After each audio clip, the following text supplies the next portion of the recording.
wowe imyaka 20 yavuze ko atemera ibya jenoside. Yanabajije mugenzi we yabwiraga amubaza ngo niba interahamwe nazo zibuka ko ngo nubwo zakoze jenoside nabo hari ababo bapfuye kuko nta usangira n'udakoramo. Undi aravuga ngo igihe mwashyinguriye n'igihe mwibukiye ayo marimbi ntiyuzuye. Ejo bundi abwira mugenzi we baturanye amubwira ngo nakwica hakujugunya muri plafond nk'uko nahajugunye abatutsi bene badufashe mu rugamba rw'abakoresha ikoranabuhanga, kuko ubu niho urugamba rw'imukiye. Umwanditsi yaravuze ngo uhereye ku rufatiro u Rwanda rwahuye n'ikibazo cyo guhigwa kw'ikiremwamuntu gihereye ibwina bw'ibyiyumviro mbamutima. Bisobanuye iki kubabarira ikitababarirwa? Ntabwo ari ukurenzaho cyangwa kwihesha amahoro wirengagiza ko bitariho cyangwa kwihunza kubitekerezaho. Ni ibikurimo wowe nkawe. Bisobanuye iki kubabarira igihe icyaha kitakorewe umuntu umwe ku giti cye ari ugambiriwe, ahubwo kigambiriye kumutsemba wese ngo ntazongere kubaho ukundi. Ikigamijwe atari ukumubabaza ahubwo ari ukumurimbura burundu. Igihe abicanyi batari abanyamahanga ahubwo ari abaturanyi, abo mwiganye mu ishuri, inshuti, abantu uzi mu mazina yabo, abo mbere mwasangiye ibyishimo, abo utakeka ko bakora amahano nk'ayo kugeza ubwo ubona ari bo baguhindutse. Kuba umututsi byabaye icyaha ugomba kwicwa byanze bikunze. Nyakubahwa Perezida wa Sena, mu gihe twibuka ku nshuro ya 32 jenoside yahitanye abarenga miliyoni mu gihe cy'iminsi 100, munyemerere mbahe background ntoya yuko ubwicanyi bwakozwe mbere ya jenoside muri aka karere ka Rubavu ho hafite umwihariko. Niho hantu hatangirijwe jenoside mu 1990. Ni naho umuntu wa nyuma yiciwe bahunga bajya mu cyahoze ari Zaire, nubwo guhiga umututsi bitahagaze kugeza n'ubu mu gihugu cy'abaturanyi cya Kongo. Abasize bakoze jenoside bari mu mutwe wa FDLR bakikomeza kwica umututsi n'usa nawe biracyakomeje. Ni ukuvuga ko uru rugendo rw'icuraburindi rwo kwicwa urw'agashinyaguro abatutsi ba hano barukoze mu gihe kingana n'imyaka 4. Kuko hano muri Rubavu mu yahoze ari komine Nyamyumba, Rubavu, Kanama, Rwerere n'ibice byiza ari komine Mutura na Kayove, kuva mu Kwakira 1990 abatutsi ba hano barishwe. Mu gitabo cyanditswe na CNLG kivuga gutegurwa n'ishyirwa mu bikorwa rya jenoside yakorewe abatutsi mu yahoze ari prefecture ya Gisenyi, bagaragaza ko gutoteza abatutsi no kubafunga mu byitso byatangiranye n'ukwezi k'Ukwakira 1990. By'umwihariko muri komine Kanama abatutsi batangiye kwicwa ku mugaragaro muri Gashyantare 1991, aho bicishwaga ibisuti, baza no kwita ubwo bwicanyo kurw'ibisuti. Ubwicanyi bwarakomeje muri Gashyantare 1992 no muri Gashyantare 1993. Kuva icyo gihe abatutsi bo muri za komine Kanama, Kayove na Nyamyumba bamwe bahungiye kuri diocese ya Nyundo kugeza bishwe mu 1994. Abandi bari barahungiye hitwa ku Cyeshero muri Zaire. Ba burugumesitiri bagiye kubigisha ngo bagaruke ari amayeri yo kuzabatsemba. Bamwe baragaruka bajya no ku masambu yabo, ari naho babiciye mu 1994. Nk'uko mumaze kubyumva, uhagarariye imiryango yabo dushyingura uyu munsi yararimo abisobanura. Ubwicanyi muri komine Kanama bwakozwe cyane n'abaturage bafatanyije n'abasirikare.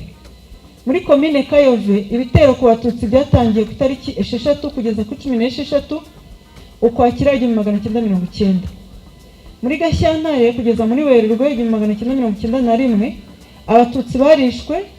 Tariki 28 Ukuboza 1992 abatutsi barongeye baricwa, bigizwemo uruhare n'ubukangurambaga bwakozwe na Dr. Leon Mugesera mu ijambo yavugiye ku Kabaya, n'ubwakozwe na Abanzi Welars wari ukuriye Emerald muri prefecture ya Gisenyi, ubwicanyi buyoborwa na Majoro Habufite na Burugumesitire Maburakindi Isidore.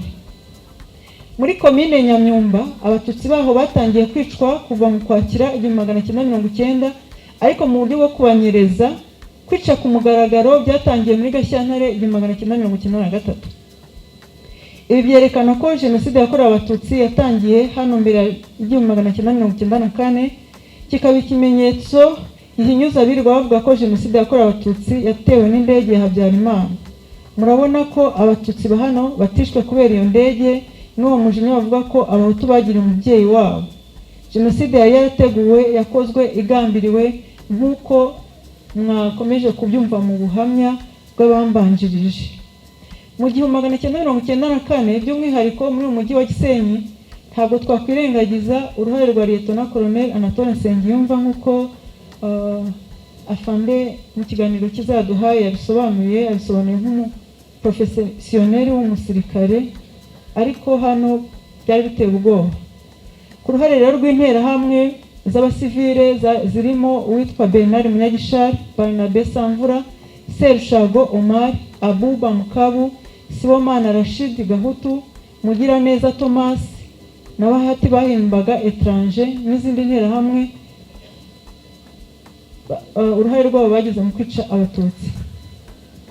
Nyakubahwa Perezida wa Sena, reka nongere ngaruka ku gitekerezo cy'umwanditsi wavuze ati kurokoka si iherezo, kurokoka jenoside si ugusigara, ahubwo ni inshingano yo guhora wibuka ko kwibuka bidashyira iherezo ku mubabaro. Ibyo bituma utangira ubundi buryo bwo kubaho ubuzima bwo gutwaza, ubuzima bwo gucunga no gushyikirana n'ibitihanganirwa. Umutangabuhamya wacu mwumvise ibintu yavuze, ntago kubyakira kimwe n'abandi bose barokotse. Buri muntu wese yatangiye kuvuga inkuru ye, biragoye kumva umuntu agenda akiri muzima atari umurwayi wo mu mutwe, ariko iyo ni negociation cyangwa gushyikirana n'ibitihanganirwa abacitse ku icumu bakoze urwo rugendo. Kwibuka rero ni inshingano izahoraho, bityo umuryango Ibuka urashimira leta y'u Rwanda uburyo yakomeje guherekeza no kuba hafi abacitse ku icumu rya jenoside yakorewe abatutsi, by'umwihariko iki gihe duhabwa cyo kunamira abacu, kubaririra no kubaha icyubahiro bambuwe bicwa urw'agashinyaguro. Ibuka kandi irashimira leta y'u Rwanda yakoze ibishoboka byose kugira ngo aya mateka yose amenyekane ku isi yose, ikandikisha mu murage w'isi zimwe mu nzibutso kugira ngo amateka arusheho kumenyekana, bityo uwagerageza kuyahakana no kuyapfobya ntabwo byamukundira. Uyu mwanya kandi umuryango Ibuka ushimira buri wese wagize uruhare mu kugira icyo akora kugira ngo arokore cyangwa arengere abahigwaga. Ukaba n'umwanya wo kugaya no kunenga buri wese wagize uruhare mu bwicanyi, uwarebereye ntagire icyo akora, kuko dufite ingero nubwo ari nkeya z'abantu bagaragaraga nk'aho ari abanyantege nke, barimo abari bageze mu zabukuru cyangwa abana bagerageje guhisha bagenzi babo. Tukagaya kandi washungereye abicwa ndetse n'uwavugije induru agatunga urutoki aho umuntu yabaga yishe, kuko iyo atabikora uwo muntu ntaba yarishwe, uwo nawe yarishe. Tukaba dushimira cyane ingabo zari za RPA Inkotanyi, zari ziyobowe n'umugaba wazo nyakubahwa Perezida wacu Paul Kagame, kuko ntacyo twazinganya. Buri gihe ntituzahwema kuzishimira, kuko buri wese kuri twebwe abarokotse Inkotanyi n'ubuzima baratubwiye ngo baho ntugipfuye, mu ijwi rihumuriza ry'Inkotanyi. Nyuma yo kuturokora baduhaye uburenganzira bwo kubaho, nubwo ntawasimbura uwawe, ariko leta y'u Rwanda mu mikoro ifite abacitse ku icumu bashakiwe amacumbi, baraherekezwa, baravuzwa, barihirwa amashuri, baterwa inkunga mu mishinga iciriritse, intwaza zaratujwe zirakamirwa. Aha by'umwihariko tukaba dushimira nyakubahwa First Lady wanze ko ababyeyi bacu b'intwaza bicwa n'imbeho n'irungu, abashakira amasaziro meza. Ibuka turashima cyane, n'ibitarakorwa birimo gushakirwa amacumbi abatarayabona no gusana ashaje, nta gushidikanya ko bizakorwa kuko batuzirikana. Aha kandi ntabwo nareka gushimira abafatanyabikorwa ba leta banyuranye barimo abikorera ku giti cyabo. Nyakubahwa Perezida wa Sena, hano naboneraho gushimira PSF ya hano imaze gukusanya miliyoni 50 kugira ngo bubakire abacitse ku icumu, n'abandi ubwo bakomerezaho mu rwego rwo kwishakamo ibisubizo. Ariko ntabwo ari ubwa mbere iki gikorwa gikozwe na PSF, no mu myaka yashize bagiye badufata mu mugongo bakadusindagiza mu mibereho ya buri munsi nk'abacitse ku icumu. Hari abahawe inka za Girinka, ibyo ni ukudufasha kubaka ubuzima. Turashima kandi akarere ka Rubavu. Nukuri turashima aho urwibutso rugeze kubakwa, burumaze gushyirwamo amateka, ariko ntimuzarambirwe, turacyasaba. Uru rwibutso rufite ubusitani bukeneye gukorwa neza. Ikindi, Nyakubahwa Perezida wa Sena, nimugoroba twibutsa abacu, tubibuka mu mazina yabo, twabataramiye rwose bishimishije, ariko twasomaga amazina.